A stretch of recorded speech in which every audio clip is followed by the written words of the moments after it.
Luke, you're going to find the truths we cling to depend greatly on our own points of view. Growing up for most of my life, this one line in Star Wars troubled me. I felt connected to all the rest of the teachings of the Force and the Jedi, but this one stuck out. It seemed out of place, seemed like a cop-out. It is only recently to which I understood the meaning of this line, and why it's actually an important lesson in order to cross a certain threshold of knowledge. For how we think about the world, how we view it, observe it, and learn about it is how we can find our way to alter it. And it is up to you to determine its limitations, or understand that the only limitations to reality is what limitations you set up on it. As Thoth wrote on the Emerald Tablet, as above, so below. Could this tablet be a gift from the gods, or maybe a gift from a previous undiscovered ancient civilization?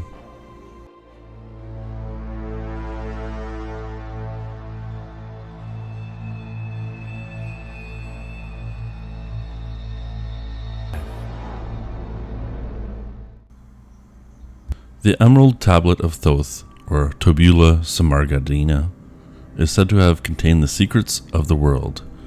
During the medieval and Renaissance times, it was highly influential, and in more modern times, it remains the subject of fiction, from books to YouTube videos and even films. Thoth was one of the most important ancient Egyptian gods. He was actively worshipped as early as 5000 BC. Later, between the years of 332 to 30 BC, the Greeks equated Thoth with the Greek god Hermes. They called this god Hermes Trismegistus, or thrice greatest. While most depictions of Thoth are that of a human form with the head of an ibis water bird, he is also depicted as a baboon and takes the form of Aani, who presided over the judgment of the dead with Osiris. Some legends suggest that he created himself through language itself, and thus became the god of writing and knowledge. He is believed to have invented hieroglyphics and written magical treatises about the afterlife, heaven, and earth. And since he is the creator of language, he could be claimed to be the creator of magic. For the act of creation through symbols, aka language, is a form of magic, as is the creation of symbols with meaning, again, magic. Language giving the ability to collect knowledge and communicate through time and space with a symbolic image of symbols is in itself a form of magic, and a very powerful one, if not the most powerful one.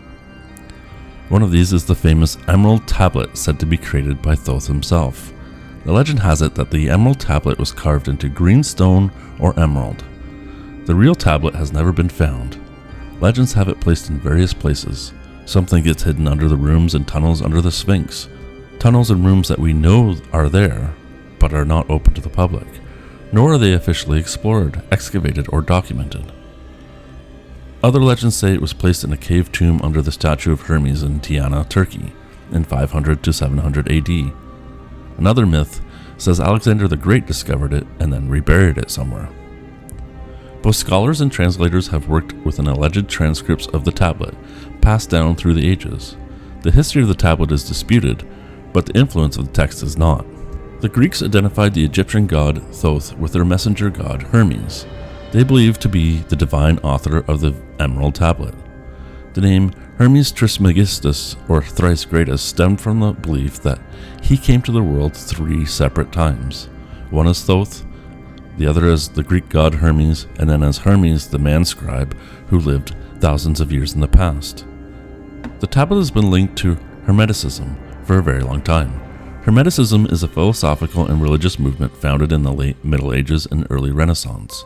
It's said that the tablet was a part of the philosophical text known as the Hermetica, and is said to reveal the wisdom of the universe. In more modern times, its usage is associated with esotericists and occultists. What is said to be written on the tablet consists of an esoteric set of texts, the meaning hidden between the lines, said to hint and contain the secrets to make gold, to use alchemy to transmute base metals into precious ones. It is also said to contain the secrets of how to make the philosopher's stone, the ultimate ingredient needed to change any metal into gold. It was a tincture of power that alchemists sought for thousands of years, and many believe it is an elixir of life, thinking it could cure diseases, bring spiritual change, prolong life, and even grant immortality. For centuries, alchemists searched high and low for this combination of materials and processes to create this, the last hidden secret being that of distilling one's own urine into a stone. However, within this text, it's given even more of a clue that I think alchemists missed. I believe that there isn't an actual combination of physical materials, but it's a magically infused tincture, taken with a charged intention, and thus becomes the philosopher's stone. Basically, the placebo effect. The effect depends on the magician's belief and their limitations of said belief. The clue to this is the phrase that is on the tablet, as above, so below, signifying that what happens on the spiritual realm, which you could say as things are in the imaginative realm, however, I think that's a tad disingenuous, because now if you're a rationalist, it might help you see the point more to think of it as such, but so things are in the spiritual realm, so things are in the physical realm, i.e., what you think becomes reality. You're all probably familiar with The Secret, as this is where this concept comes from as well, but it's also in Magick. The two practices have many similarities in it, mainly stems from this idea that the higher realm influences the lower realm, and the lower realm influences the higher realm. According to the doctrine of these Hermetic beliefs, it is that the body is structured in the same way as the universe. Thus, understanding the microcosm can give you insight into the macrocosm. In order to understand the universe, one should know oneself first, and the law of correspondence derives from this as well. Not only understanding smaller systems to understand larger systems, but changes in one changes the other. As above, so below. To see the power of this concept, we can look at modern physics. We can see the Hermetic principles influencing the entire field through Isaac Newton. He made his own translation of the text, and many believed it had an influence on his principles of modern physics, including the laws of motion and theory of universal gravity.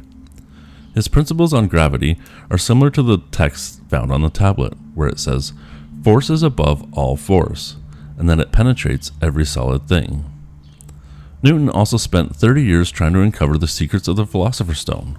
Only recently have we been able to look at the papers of Newton, as they had been kept in a vault for many years. So, was the tablet real? Is it being hidden somewhere like other lost ancient relics of the past, yet to be discovered? And it's impossible to say.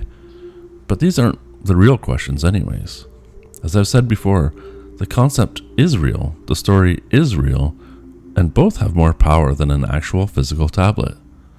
The magic of life is never in the physical, at least not in the physical only, for the magic is what meaning, power, and life is given to the physical world through us. The transmuting isn't a physical only one, and why alchemists and scientists cannot find the answers, for the physical is only one side of the polarity, one side of the veil. The physical alone, no matter how much you transmute or combine elements, can never become the philosopher's stone.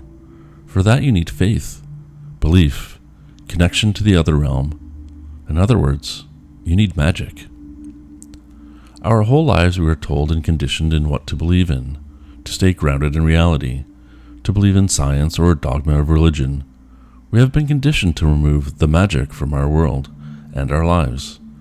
Because if we had access to the magical, then we would have access to power. If we live our life without wonder and magic, then we are easily controlled. Our ambitions become stunted, our limitations increase. Now, some people know this. Some people want the magical realm to be only for themselves, while you are fed the dulling effect of a physical world devoid of the divine spark of magic. At some point in your life, you're going to have to ask yourself if what you believe is what you actually believe, or if it's what you've been told or programmed to believe. And somewhere inside of you, maybe you feel that there's something more, something missing, something hidden from you, just like there had been with me. And then you have to ask yourself, what do you believe? What can you believe in? And then the veil will begin to lift. Okay, now it's time for you to tell me what you believe. Let me know in the comments below. And if you want to hear more about this type of content, let me know as well. Please like, share, and subscribe. It really helps out a small channel. And I want to take a minute to appreciate the very nice comments I've gotten from some of the fans of this channel. You are greatly appreciated, and it really helps me keep going. And to all of you, you're appreciated as well. Thank you so much, and I'll talk to you next time.